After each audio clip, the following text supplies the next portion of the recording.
மக்களே, நாம எல்லாருமே இந்த கட்சிக்கு ஓட்டு போடவா அந்த கட்சிக்கு ஓட்டு போடவா, இவங்க என்ன பண்றாங்க, இவங்க என்ன பண்ணிட்டு இருக்காங்க, யார அடுத்து முதல்வர் சீட்ல உட்கார வைக்கலாம்னு சொல்லிட்டு இந்த எலெக்ஷன் பீஸ்ல பரபரப்பா நம்ம மூளை வேலை செஞ்சுட்டு இருக்கும்போது மக்களுக்கே தெரியாம சைலண்டா ஒரு சம்பவத்தை ஒரு கட்சிக்காரங்க சைலண்டா பண்ணிக்கிட்டு இருக்காங்க. ஞானசேகரன் இந்த வார்த்தையை நம்ம யாராலையும் மறக்கவே முடியாது. கிட்டத்தட்ட 2 வருஷத்துக்கு முன்னாடி அண்ணா யூனிவர்சிட்டியில பல மாணவிகளை, படிக்கக்கூடிய பெண் பிள்ளைகளை புதருக்குள்ள வச்சு கொடூரமான முறையில சீரழிச்சு அதை வீடியோ எடுத்து பண நகை புடுங்கிட்டு வந்தான் ஒருத்தன். கடைசியில ஒரு மாணவி போலீஸ்ல கம்ப்ளைண்ட் பண்ணி பஞ்சாயத்து அவனை அரெஸ்ட் பண்ணி பெரிய நியூஸா போச்சு. இந்தியா கிளிஸ்ல இருக்கும்போது நானே கிழிச்சிருக்கேன் அவனை பத்தி. இப்போ என்ன பஞ்சாயத்து அப்படின்னா, கிட்டத்தட்ட இந்த 2 வருஷமா அவனை கோர்ட்டு கூட்டிட்டு போறது, அப்புறம் விசாரணைக்கு 7 நாள் அழைச்சிட்டு வருது, விசாரணை கோர்ட் இப்படியே போயிட்டு இருந்துச்சு. இந்த அண்ணா யூனிவர்சிட்டி ரிலேட்டடா இப்ப வரைக்கும் நிறைய மர்ம முடிச்சுகள் அவிழ்க்கப்படாமே இருக்குது. இவன் அவ்வளவு தைரியமா உள்ள போயிட்டு இவ்வளவு சேட்டை பண்றான்ல, இவனுக்கு உள்ள உதவி பண்ணது யாரு? முக்கியமா யாரு அந்த சாரு? ஏன்னா இவன் போலீஸ்ல என்ன ஒரு வாக்குமூலம் கொடுத்திருக்கான்னா, அந்த சார் சொல்லித்தான் நான் பண்ணேன், அந்த சாருக்குத்தான் இந்த எல்லாத்தையும் நாங்க பண்ணிக்கிட்டு இருக்கோம் அப்படின்னு சொல்லிட்டு அந்த சார் யாரு? சோ எந்த சாருக்கு இந்த பாதிக்கப்பட்ட மாணவிகளை இவன் பலிகடா கொடுத்து இவன் அடுத்தடுத்த காசு போனான்னு சொல்லிட்டு ஏரியால பெரிய தௌலத்தானா? அந்த சார் யாரு? உள்ளுக்குள்ள ஒர்க் பண்ணது யாரு? இவ எந்த அரசியல் கட்சி சார்ந்து இவ பின்னாடி ஒர்க் பண்ணிக்கிட்டு இருக்கா?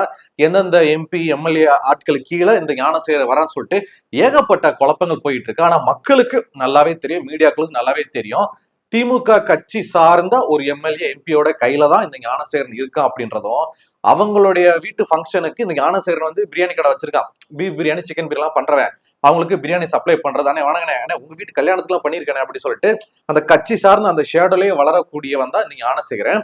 சோ இதுக்கு பின்னாடி இவ்வளவு மர்ம முடிச்சுகள் இருக்கும் போது இப்ப என்ன பஞ்சாயத்து போய்கிட்டு இருக்கு அப்படின்னா, ஞானசேகரனுக்கு கொஞ்ச நாளைக்கு முன்னாடி வலிப்பு வந்திருக்கு. நெஞ்சு வலி அந்த மாதிரி இல்லைங்க, ஓரளா வலிப்பு வரும் பாத்தீங்களா, அந்த மாதிரி வலிப்பு வந்தால ஸ்டான்லி அரசு மருத்துவமனையில அனுமதிச்சிருக்காங்க. இப்ப எல்லாருக்கும் என்ன ஒரு குழப்பம் அப்படின்னா, எப்ஸ்டீன் ஃபைல்ஸ் நம்மளுக்கு நல்லாவே தெரியும், ஒட்டுமொத்த உலகத்தையே அதிர வச்ச ஒரு சம்பவம். அந்த எப்ஸ்டீன் இருக்கான் பாத்தீங்களா, ஜெஃப்ரி எப்ஸ்டீன், அவன் உலகத்துல இருக்கிற எல்லா பெரிய பெரிய பணக்காரங்க தலைவர்களை உள்ள கூட்டிட்டு எல்லா செட்டையும் பண்ண வச்சு வீடியோ எடுத்து வச்சு அவங்களோட ரகசியத்தை வச்சிருந்தான். ஒரு கட்டத்துக்கு அவன் போலீஸ்ல மாட்டினதுக்கு அப்புறமா இவன் வாய திறந்தா நம்ம எல்லாரும் மாட்டோம்னு சொல்லிட்டு அவனை ஜெயிலுக்குள்ள வச்சு முடிச்சு விட்டாங்க. கேட்டா இல்லப்பா அவனாத்தான் பண்ணிக்கிட்டா அப்படி மாதிரி பிளேட்டை மாத்தி போட்டாங்க. நம்ம எவ்வளவு சினிமா பார்த்திருக்கோம், எவ்வளவு கதைகள் கேள்விப்பட்டிருக்கோம், அதுல எல்லாத்தையும் பெரிய பெரிய ஆளுகள் மாட்டிடக்கூடாது அப்படின்றதுக்காக அவங்களுக்கு கீழே வேலை பார்த்தவங்கள இவங்களே ஆள் செட்டப் பண்ணி முடிச்சு விட்டுருவாங்க. அப்புறம் ஆஹா முடிச்சாச்சு, நம்ம எஸ்கேப் ஆயாச்சு, அந்த மாதிரி நடக்கும்.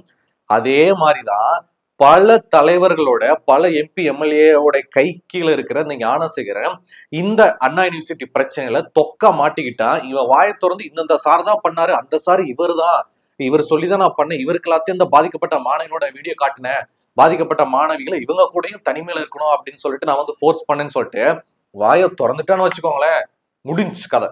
சோ இப்படி இருக்கிற நிலைமையில இவன் ஒரு பிரியாணி கடை வச்சிருக்கிறவன், ஆளு நல்லா ஜெயிச்சாண்டிக்கு நல்லா முரட்டுத்தனமா தான் இருக்கிறவன், இவனுக்கு எப்படி திடீர்னு வழி போறோம் அப்படின்ற சந்தேகம் பொதுவா மக்களுக்கு ஏற்பட்டிருக்கு. சோ என்ன ஒரு கருத்து நிலவுது அப்படின்னா, இந்த ஞானசேகரன் வாயை திறந்தா அப்படின்னா திமுக கட்சியில இருக்கிற பல எம்எல்ஏக்கள், அந்த சார் உட்பட நிறைய பேர் மாட்டுவாங்க.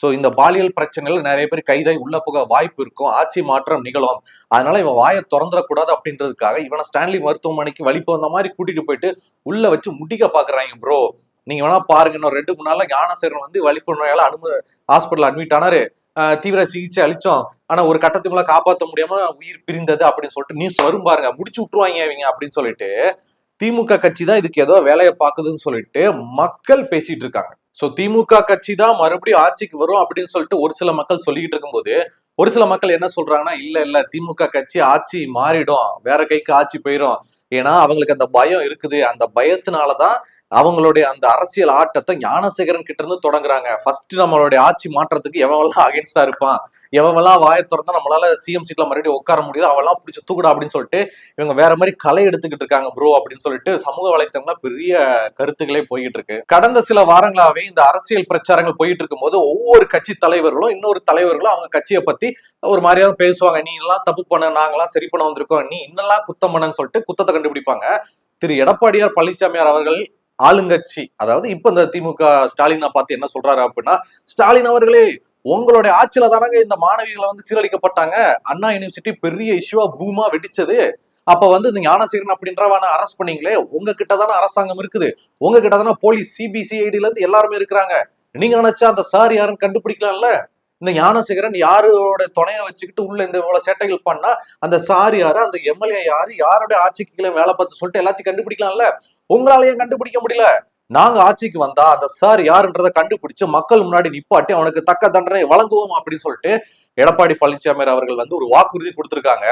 அவர் வந்து அந்த சார் யாரும் கண்டுபிடிப்பாங்களா, இல்ல திரும்பவும் ஸ்டாலின் அவர்களே திமுக கட்சி ஆட்சிக்கு வந்து அந்த சார் யாருன்றதை போட்டு முடிப்பாங்களா அப்படின்றது காலம்தான் பதில் சொல்லும். சோ எடப்பாடி பழனிசாமியார் அவர்கள் ஆட்சிக்கு வந்து அவங்க ஆட்சியில அந்த சார் யாருன்றதை கண்டுபிடிச்சு மக்கள் முன்னாடி நிப்பாட்டி தண்டனை கொடுப்பாங்களா, இல்ல திரும்பவும் டிஎம்கேவே ஆட்சிக்கு வந்து அந்த சார் யாருன்றதை அவங்களே கண்டுபிடிச்சு அந்த சாரை வந்து முடிச்சு விட்டுருவாங்களா, அவங்க ஆட்சிக்கு எந்த பாதிப்பும் வராத மாதிரி முடிச்சு விட்டுருவாங்களா அப்படின்ற ஒரு டிபேட் வந்து சோசியல் மீடியால காட்டுத்தியா பரவிட்டு இருக்கு. இவங்க இப்படி சொல்ல இவங்க இப்படி சொல்லன்னு போயிட்டு இருக்கு. ஆனா அந்த சார் யார் அவனை நான் தெரிஞ்சுக்கிட்டே ஆகணும். இன்னொரு முக்கியமான விஷயம் சொல்லிடுறேன். நான் மக்களை வந்து நீங்க மறந்துருக்க வாய்ப்பு இருக்குது. அந்த 2 வருஷத்துக்கு முன்னாடி இந்த அண்ணா யூனிவர்சிட்டி இஷ்யூ நடக்கும் போது நான் நிறைய ரிப்போர்ட்டர்ஸ்க்கு கேட்டு நிறைய வீடியோஸ் எல்லாம் நம்ம பண்ணிருப்போம். எதை சாக்கா வச்சு இந்த ஞானசேகரன் உள்ள போயிட்டு வர்றான் அப்படின்னு பாத்தீங்கன்னா, ஞானசேகரனுடைய 2வது மனைவி அந்த அண்ணா யூனிவர்சிட்டிக்குள்ள ஒரு கிளர்க்கா அந்த சின்ன சின்ன எடுபடி வேலை பார்ப்பாங்க, அந்த ஃபைல்ஸை கொடுக்கறது கொண்டு போறேன்னு அந்த மாதிரி ஒரு பேசிக்கான ஒர்க் பார்த்துக்கிட்டு இருக்காங்க. சோ அந்த 2வது மனைவியை பாக்குறது, கூட்டிட்டு வந்து வர்றதுன்னு சொல்லிட்டு அப்படி உள்ள குறுக்க முறுக்க அப்படி போயிட்டு வர்றது இவனுக்கு ஆக்சஸ் கிடைச்சிருக்கு. அப்படி இருக்கும்போது தான் இவ வந்து ஒரு ஹாஸ்டல் தனியா இருக்குது, ஹாஸ்டல் பக்கத்துல புதர்லாம் இருக்குது, ஒரு மாதிரியா ஒரு செடி சத்தியமா கிடக்கும், பிள்ளைய அப்பப்ப அந்த பக்கம் ஒதுங்குவாங்க, லவ்வர்ஸ் எல்லாம் ஒதுங்கி கிஸ் அடிக்கிறது, அப்புறம் வந்து கேர்ள்ஸ் ஹாஸ்டல்ல இருந்து பாய்ஸ் ஹாஸ்டல்ல வந்து அப்படி பசங்க அங்கிட்டு உள்ள போயிட்டு ஒண்ணு மணி இருக்கு சொல்லிட்டு எல்லா கண்ட்ராவிலும் அங்க நடக்கும். நாம அந்த டைம்ல அங்க போனா அவங்களை வந்து வீடியோ ரெக்கார்ட் பண்ணி இந்த மாதிரிலாம் பிள்ளைகளை சீரழிக்கலாம், நகை நட்டெல்லாம் புடுங்கலாம் அப்படின்னு சொல்லிட்டு அவனுக்கு அதுக்கப்புறம் தான் அந்த தைரியமே வந்திருக்குது. மேற்கொண்டு பாத்தீங்கன்னா செக்யூரிட்டிகள், அந்த அண்ணா இன்ஸ்டியூட்டோட செக்யூரிட்டி இருப்பாங்கல்ல, உள்ள போயிட்டு வணக்கம் நல்லா இருக்கியா நல்லா இருக்கேன் அப்படி சொல்லிட்டு எப்பவுமே ஒரு இடத்துல நம்ம வேலை பார்க்கறோம் அப்படின்னா ஒரு ஆக்சஸ் இருக்கு அப்படின்னா அந்த செக்யூரிட்டிக்கு தான் நமக்கு வந்து ரொம்ப ஃப்ரெண்ட்லியா இருப்பாங்க, வணக்கம் வணக்கம் போட்டு. அந்த மாதிரிதான் அங்க இருக்கக்கூடிய செக்யூரிட்டிங்க உள்ள அங்கிட்ட காடா சுத்துறவங்க தான் இந்த ஞானசேகரனுக்கு, ஞானசேகரா உனக்கு தெரியுமா ஹாஸ்டல் இருக்குடா, பிள்ளைலாம் ஒண்ணுமுன்னா இருப்பாங்கடா, ஐயோ கன்றாவிடா அப்படி சொல்லிட்டு அப்படி சும்மா அப்படி பேச்சு வழக்கில் அப்படி ஷேர் பண்ற மாதிரி ஷேர் பண்ண போய் தான் இந்த ஞானசேகரனுக்கு இந்த எல்லா இன்ஃபர்மேஷனும் கிடைச்சிருக்கு அப்படின்றதும் கூடுதல் ஒரு தகவல். இந்த எல்லா இன்ஃபர்மேஷனும் கிடைச்சதுக்கு அப்புறமா தான் இந்த ஞானசேகரன் வந்து இந்த மாதிரி நம்மளும் உள்ள இறங்கலாம், களத்துல குதிச்சு ஒரு சேட்டையை பண்ணலாம், நகரட்டை புடுங்கலாம், பிள்ளைகளை வந்து சீரழிக்கலாம், ஒண்ணுமுன்னா இருக்கலாம் அப்படி சொல்லிட்டு ஒரு ஆசைப்பட்டு இவன் எப்பப்பெல்லாம் அவனோட பிரியாணி கடையை மூடிட்டு அந்த பக்கமா கிராஸ் ஆகும் போது நீங்க அந்த அண்ணா யூனிவர்சிட்டியில பாத்திருப்பீங்க, அந்த கேட்டுக்கு லெப்ட் சைடு பாத்தீங்கன்னா ஒரு ஒத்தடி பாத மாதிரி போகும், அதுக்குள்ள போயிட்டு தான் இந்த எல்லா சில்லற வேலையும் பண்ணியிருக்கான். அண்ணா யூனிவர்சிட்டி அப்படின்னாலே ஒரு காலத்துல படிப்பு சொல்லி கொடுக்கக்கூடிய அவ்வளவு பெரிய யூனிவர்சிட்டிங்க, செம்மங்க வேற லெவலுங்க அப்படின்ற மாதிரி ஒரு பெருமை மிக்கதா இருந்தது. இப்ப ரீசெண்டா 2-3 வருஷமாவே அண்ணா யூனிவர்சிட்டி அப்படின்னாலே அதெல்லாம் பிள்ளைகளுக்கு பாதுகாப்பு இல்லைங்க, பொம்பளை பிள்ளைலாம் படிக்கவே அனுப்பக்கூடாது, அது வந்து லாட்ஜ் நடத்துறாங்க, ஓயோ ரூம் நடத்துறாங்க அப்படின்ற மாதிரிதான் இப்ப பேர் வந்து மாறி இருக்கு ஒரு சில ஆட்கள் மூலமா. ஏன்னா 2 வருஷத்துக்கு முன்னாடி இந்த ஞானசேகரன் அவனால அந்த பெண்கள் சீரழிக்கப்பட்டு அவ்வளவு பெரிய அண்ணா யூனிவர்சிட்டியில ஒரு பாதுகாப்பு கூட இல்லையா, ஒரு சேஃப்டி மெஷர்மெண்ட் கூட பண்ணல அப்படின்ற மாதிரி கிளியிலும் கிழிச்சாங்க. நான் உட்பட நானும் பயங்கரமா கிழிச்சேன். சோ அதெல்லாம் இருக்கும்போது இப்போ 1 மாசத்துக்கு முன்னாடி அண்ணா யூனிவர்சிட்டிக்கு உள்ளே ப்ரொஃபஸரா வேலை பார்த்த ஞானவேல் பாபு அப்படின்னு ஒரு பேராசிரியர் அந்த கூட அந்த கிளாஸ்ல இருக்கக்கூடிய ஒரு மாணவிக்கு தப்பு தப்பா மெசேஜ் பண்றது, ஒரு மாதிரியா பணம் கொடுத்து செலவுக்கு வந்து வச்சுக்கின்ற மாதிரி கொடுக்கறது, அந்த பொண்ணோட பீரியட் டேட் என்ன, நீ என்ன கலர் ஜட்டி போட்டிருக்க, இந்த மாதிரி அப்படி ஆபாசமா பேசி அந்த பொண்ணை கொஞ்சம் கொஞ்சமா தன்னோட வலையில வீழ்த்தி ஹோட்டலுக்கு கூட்டிட்டு போய் ரூம் போட்டு என்ஜாய் பண்ணலான்ற மாதிரி பிளான் பண்ணா அதுவும் பெரிய இஷ்யூ ஆகி நம்ம சேனலையும் போட்டு கிளியும் கிழிச்சோம். இந்த மாதிரி அகைன் அண்ணா யூனிவர்சிட்டில பல பஞ்சாயத்துகள் போயிட்டு இருங்க. இதுல வேற நான் போட்ட நியூஸோட கமெண்ட்ஸ்ல வேற சில பேர் தூக்கிட்டு வந்தாங்க, ப்ரோ டேய் சாரை பத்தி தப்பா பேசாத, அவர் எங்க சார், அவர் எவ்வளவு பெரிய நல்லவரு தெரியுமா, அவர் ஏதோ சும்மா கேஷுவலா கேட்டிருப்பாரு அப்படின்ற மாதிரி சில ஸ்டூடெண்ட்ஸ் வந்து தூக்கிட்டு வரானுங்க.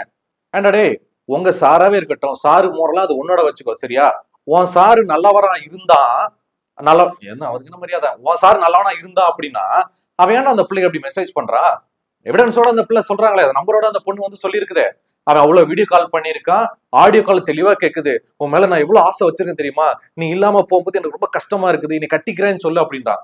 சொட்ட தலையா உன் வயசு என்ன அவ சைஸ் என்ன அப்படின்ற மாதிரிதான் இருக்குது.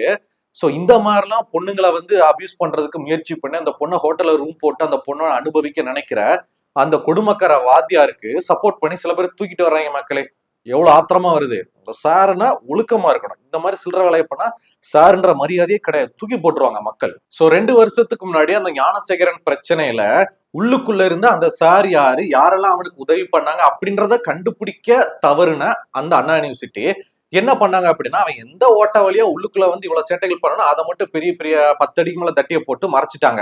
ஆனா உள்ளுக்குள்ள இருக்கிற அந்த பஞ்சாயத்து என்னன்னு கண்டுபிடிக்க ஒரு ஸ்டெப் கூட இருக்கல. சரி, அது ஒரு பக்கம் போயிடுச்சு.